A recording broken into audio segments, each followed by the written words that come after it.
Hey guys, welcome to world affairs. मैं हूं प्रशांत धवन और इस वीडियो में हम बात करने वाले हैं वर्ल्ड्स रिचेस्ट मैन के टाइटल के बारे में। इस टाइटल को लेकर हाल ही में कुछ कंट्रोवर्सी खड़ी हुई है। अब देखो, वैसे आप अगर ऑनलाइन जाओगे तो आजकल बहुत सारे आपको आर्टिकल्स मिलेंगे जहां पे लिखा है कि इलॉन मस्क हैं अब आज के समय दुनिया के सबसे अमीर इंसान। यहाँ पे आप देखेंगे इंडिया टुडे का आर्टिकल है, Elon Musk is now the richest person in the world. और सबसे इंटरेस्टिंग बात यहाँ पर यह है कि जब इलॉन मस्क को ये खबर दी गई सोशल मीडिया में इनकी ही कंपनी द्वारा, यहाँ पे आप देखेंगे ये इलॉन मस्क के ट्विटर हैंडल का यहाँ पर रिप्लाई है। टेस्ला कंपनी के अकाउंट ने यहाँ पर यह कहा कि इलॉन मस्क आज के समय 190 बिलियन के साथ दुनिया के सबसे अमीर इंसान है। इस पर इलॉन मस्क ने कहा कि कितनी अजीब बात है, हाउ स्ट्रेंज। फिर अगला यहाँ पे इनका रिप्लाई था, चलो काम पे वापस लगते हैं। और इसका रीजन भी है क्योंकि इलॉन मस्क जेन्युइनली खुद ही बिलीव नहीं करेंगे कि इनके पास आज के समय 190 बिलियन डॉलर्स हैं। क्योंकि जो ये अमाउंट है इसको आप अगर इमेजिन करना चाहते हैं कितना बड़ा है, ग्रीस आपने सुना होगा, ग्रीस एक देश है यूरोप में। ग्रीस की जो नॉमिनल जीडीपी है ना साल की, उससे आप अगर कंपेयर करोगे तो ऑलमोस्ट उतना अमाउंट है। तो ये एक ह्यूज नंबर है। और इलॉन मस्क को जो ये टाइटल है दुनिया के सबसे अमीर इंसान का, ये दिया है ब्लूमबर्ग बिलियनियर इंडेक्स ने। देखो आज के समय ना दुनिया में बिलियनियर कौन है, कौन कितना अमीर है, कौन किससे कितना ज्यादा अमीर है, इसको लेकर आपको मिलेंगे दो बहुत ही इंपॉर्टेंट इंडेक्स। एक तो है ब्लूमबर्ग का, दूसरा है फोर्ब्स का। फोर्ब्स के बारे में आपने सुना होगा, इनके मैगजीन आती है, इनके आर्टिकल्स पब्लिश होते हैं। तो अभी के लिए ब्लूमबर्ग ने कहा है कि हमारे इंडेक्स के हिसाब से, हमारी कैलकुलेशन के हिसाब से इलॉन मस्क के पास आज के समय इतना पैसा है कि इन्होंने अमेजॉन के सीईओ जेफ बेजो को भी पीछे छोड़ दिया है and he is now the richest man in the world. मगर अजीब बात यहां पर यह है कि फोर्ब्स इस बात से एग्री करता नहीं है। फोर्ब्स ने यहां पर कहा है कि नहीं, हमारी कैलकुलेशन के हिसाब से इलॉन मस्क अभी भी दुनिया के सेकेंड रिचेस्ट इंसान है। नंबर 1 पे है अभी भी यहां पर जेफ बेजो। एक बार जो ब्लूमबर्ग और फोर्ब्स की लिस्ट है ये मैं आपको दिखाता हूं। सो यहाँ पे आप देख पाओगे ये है ब्लूमबर्ग का बिलियनियर इंडेक्स और यहाँ पर रैंक 1 पे है इलॉन मस्क। इनका टोटल नेटवर्थ यहाँ पे आपको दिख रहा होगा 195 बिलियन। ये चेंज होता रहेगा, फ्लक्चुएट होता है, कभी 190 दिखेगा, कभी 195 दिखेगा यहाँ पे आपको। तो ये रैंक 1 पे है। रैंक 2 पे ब्लूमबर्ग के हिसाब से है यहाँ पर अमेजॉन के सीईओ जेफ बेजो। रैंक 3 पर है बिल गेट्स। और फिर यहाँ पे आपको बाकी लोग दिखेंगे चाइना के जो रिचेस्ट मैन आज के समय है, जिनको अब एक नया टाइटल दिया गया है एशियाज रिचेस्ट मैन, जोंग शैनचैन। इनकी रैंक यहाँ पे बताई गई है 6। चाइना के सबसे अमीर आदमी दुनिया के 6ठे सबसे अमीर आदमी हैं। मुकेश अंबानी इंटरेस्टिंगली यहाँ पे आपको दिखेंगे 13th रैंक पर। इनका नेटवर्थ ब्लूमबर्ग बताता है 73 बिलियन। और मुकेश अंबानी एक्चुअली कुछ ही हफ्तों पहले टॉप 10 की लिस्ट में थे, मगर बाद में जब से रिलायंस का शेयर गिरा है, आपको पता होगा कि रिलायंस का शेयर पिछले आप अगर एक साल में देखें तो काफी गिरा है। एक टाइम पे रिलायंस का शेयर कुछ 2300 रुपए के आसपास था, 1 शेयर वर्थ 2300 रुपीज। बाद में गिर करके अब ये 1900 के आसपास हो गया है। तो इससे मुकेश अंबानी की जो वैल्यूएशन है इस पर भी आया है इम्पैक्ट, क्योंकि ये बहुत सारे शेयर ओन करते हैं रिलायंस के। तो कल को अगर मान लो रिलायंस का शेयर बढ़ता है तो ऑटोमेटिकली मुकेश अंबानी भी यहाँ पे आपको दिखेंगे टॉप 10 की लिस्ट में। तो ये तो हमने देखी है अभी ब्लूमबर्ग की लिस्ट। ऐसे ही फोर्ब्स की अलग से लिस्ट है, इसका नाम है world's real time billionaires list. और यहाँ पे आप अगर देखोगे तो ये कहते हैं कि हमारी लिस्ट के हिसाब से अभी भी जेफ बेजो हैं रैंक 1 पर, इलॉन मस्क को ये रखते हैं रैंक 2 पर, और फिर बाद में बिल गेट्स को रखते हैं रैंक 3 पर। और बाकी आप अगर देखोगे तो जोंग शैनचैन को ये भी मानते हैं कि ये रैंक 6 पर हैं, और मुकेश अंबानी को फोर्ब्स यहाँ पे रखता है रैंक 13th पर। अब क्वेश्चन यहाँ पर यह आएगा कि तो वैल्यूएशन को लेकर ब्लूमबर्ग कुछ कह रहा है, फोर्ब्स कुछ कह रहा है, इसका रीजन क्या है?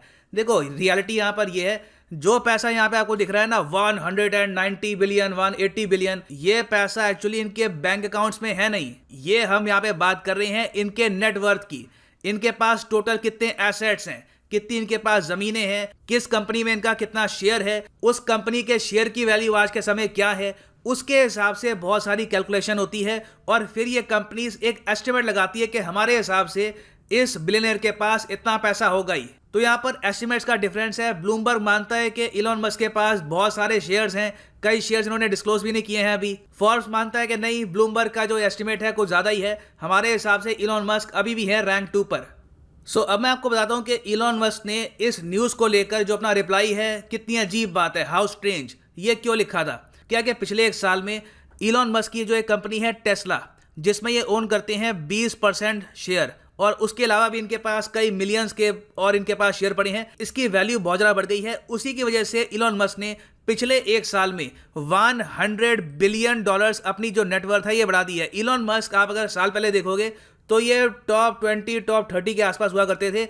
इन्होंने एक साल में ही एक बहुत ही बड़ी जंप ली है। यहाँ पे आप अगर देखोगे ये है टेस्ला इंक का शेयर, ये लिस्टेड है यूएस की स्टॉक मार्केट में। सो टेस्ला का एक शेयर जनवरी 2020 के आसपास था रफली $100 के आसपास का। इंडियन रुपीज में आप कह सकते हैं रफली 7,200 रुपीज का एक शेयर। फिर साल खत्म होते हुए आज के समय 2021 में हम देख रहे हैं इसकी वैल्यू हो गई है $816 की। मतलब कि आप टेस्ला कंपनी का सिर्फ अगर एक शेयर परचेज करना चाहते हैं तो आज के हिसाब से एज ऑफ जनवरी 2021 आपको पे करने होंगे ऑलमोस्ट 60,000 रुपीज। तो आप खुद ही दे सकते हैं कि एक शेयर जो साल पहले 7,200 का था अब 60,000 का हो गया है। तो जो आदमी इस कंपनी के मिलियंस ऑफ शेयर्स अपने पास रखता है, 20% स्टेक जिस आदमी के पास है वो भी ऑटोमेटिकली अमीर बन जाएगा। मगर यहाँ पे मुझे ये भी ऐड करना होगा, कल को अगर मान लो ये जो कंपनी का शेयर है गिरता है किसी कारण की वजह से, तो ऑटोमेटिकली इलॉन मस्क आपको हो सकता है कि टॉप 10 से भी बाहर दिखें। मगर ऑफ कोर्स ये सब डिपेंड करता है कि टेस्ला किस तरीके से परफॉर्म करेगा।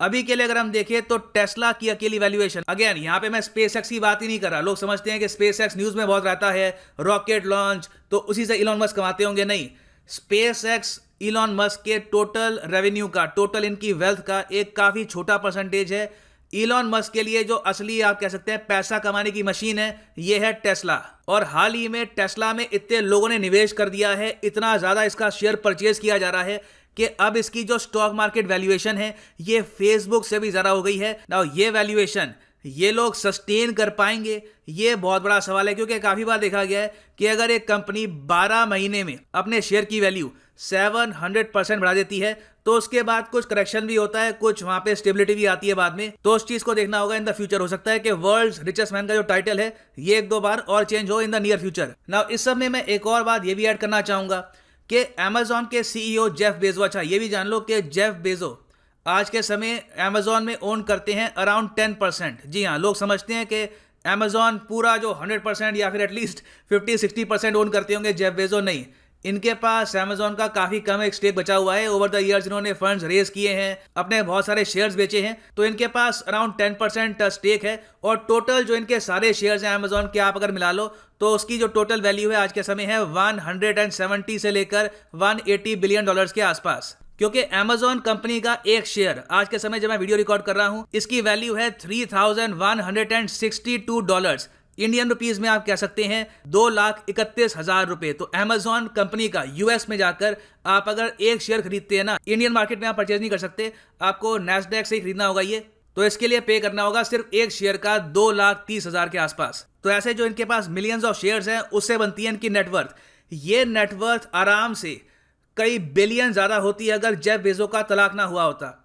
क्या है कि जेफ बेजो ने हाल ही में अपनी पत्नी मैकेंजी स्कॉट के साथ किया था तलाक, और तलाक की सेटलमेंट करने के लिए और तलाक की सेटलमेंट में इनको पे करने पड़ी अपनी पत्नी को $38 बिलियन।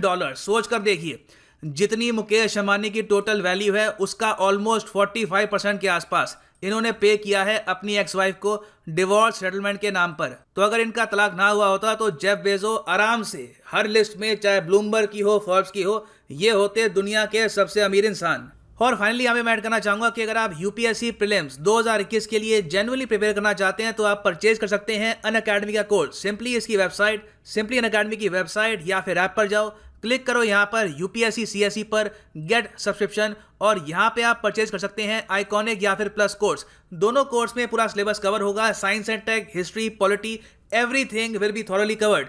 आइकॉनिक कोर्स की खास बात यह है कि यहाँ पे आपको मिलेगा एक personal coach, mains question answer practice, study planner, ताकि आप डेडिकेटेड फॉर्म में पूरे साल मोटिवेटेड रहें टू फॉलो द कोर्स। और जो आइकॉनिक कोर्स है ये आज के समय बहुत इन डिमांड है और इसके अंदर फ्यूचर प्राइसेस भी इंक्रीज होंगे। तो जब तक ये सस्ता है आप इसको परचेज कर सकते हैं। और 69,500 ये प्राइस पे मत कर देना, डू नॉट पे दिस प्राइस। सिंपली यहाँ पर एक कोड डालो PD10 और आपको मिलेगा ऑलमोस्ट 7,000 रुपीज का डिस्काउंट।